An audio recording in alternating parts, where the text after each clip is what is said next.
Où es-tu? Dieu cherche l'homme. Dans ce jardin qui autrefois était paisible, le silence est devenu lourd. Adam se cache.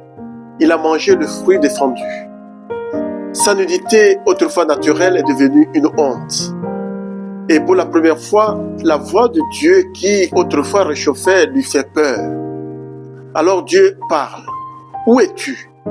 Cette question traverse les siècles. Elle s'adresse à chaque homme, à chaque femme. Elle s'adresse à chaque génération. Où es-tu? Ce n'est pas qu'as-tu fait, mais où es-tu? Où est ton cœur? Où en es-tu dans ta relation avec moi, avec ton Créateur, ton Sauveur? Cette question, après la chute, inaugure toute l'histoire du salut. Car dès l'instant où l'homme se cache, Dieu commence à chercher. Le cœur de la révélation biblique, c'est Dieu qui ne cesse jamais de chercher l'homme, même après sa désobéissance. Il n'abandonne pas, il appelle, il interpelle. Il descend à notre niveau. Il nous poursuit avec sa tendresse. Le verset de Genèse 3, 9 est souvent lu trop rapidement comme s'il n'était qu'un détail narratif. En réalité, il est une clé importante de lecture pour toute l'écriture, toute la Bible.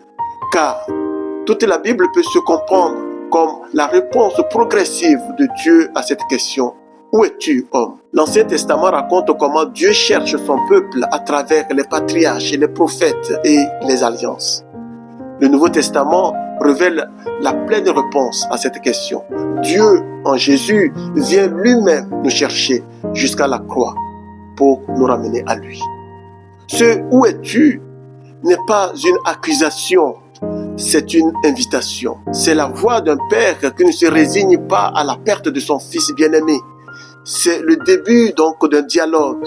Et c'est en acceptant cette interpellation que l'homme peut commencer à sortir de sa cachette, à se reconnaître pécheur et à s'ouvrir à la grâce de Dieu. Mais pourquoi Dieu pose-t-il cette question alors qu'il sait tout? Justement pour permettre à l'homme de prendre conscience de sa situation. Dieu ne force pas, il appelle, il respecte tellement notre liberté. Il attend une réponse libre. Et cette réponse ne peut venir que si l'homme ose reconnaître où il en est réellement. Perdu, blessé, coupable, mais encore bien aimé de Dieu. Dans le contexte biblique, cette question révèle aussi un principe très important. L'homme peut se détourner de Dieu, mais Dieu ne se détourne jamais de l'homme. C'est toujours Dieu qui fait le premier pas. Dans la parabole du fils prodigue, par exemple, le père scrute l'horizon, il attend son fils. Dans la bergerie, c'est le berger qui laisse les 99 brebis pour aller à la recherche de celle qui est perdue. Dans le jardin d'Éden, c'est Dieu qui cherche Adam. Dans nos vies, ce « où es-tu » continue de résonner. Pas seulement lorsque nous commettons une faute, mais à chaque étape de notre existence. Où en es-tu dans ta vie spirituelle? Où en es-tu dans ta foi, dans ta relation avec ton Dieu, avec les autres? Es-tu présent à toi-même ou bien dispersé, fuyant, occupé à te cacher derrière les excuses ou des activités?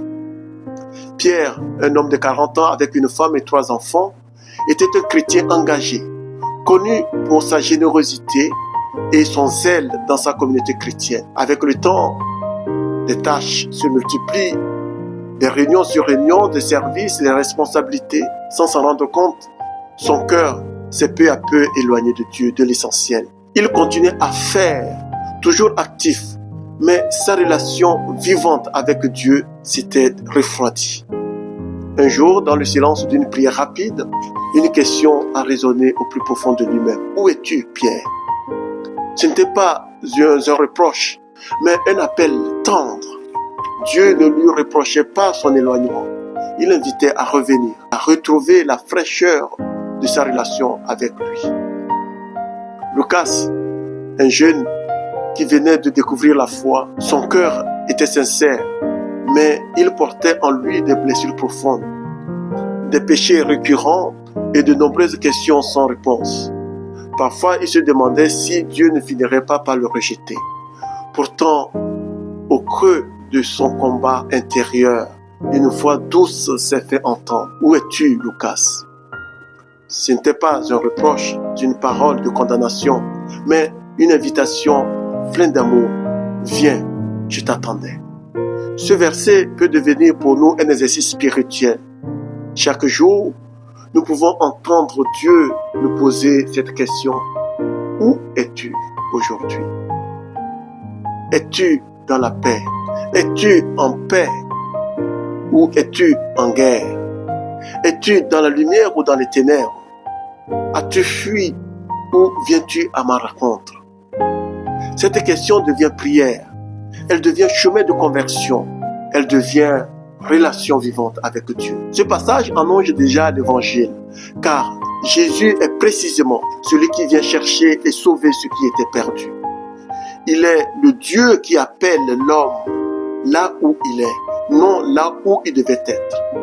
Il est le Verbe qui prend chair pour rejoindre l'homme dans sa chute, non pour l'écraser, mais pour le relever. Et la croix est l'ultime où es-tu lancé par Dieu à notre monde pécheur.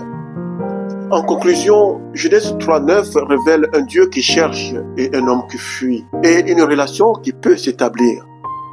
C'est le début de l'histoire du salut, c'est le commencement du dialogue entre Dieu et l'homme. C'est aussi un appel personnel pour chacun d'entre nous aujourd'hui. Dieu n'a jamais cessé de poser la question. Es-tu prêt à y répondre? Où es-tu, homme?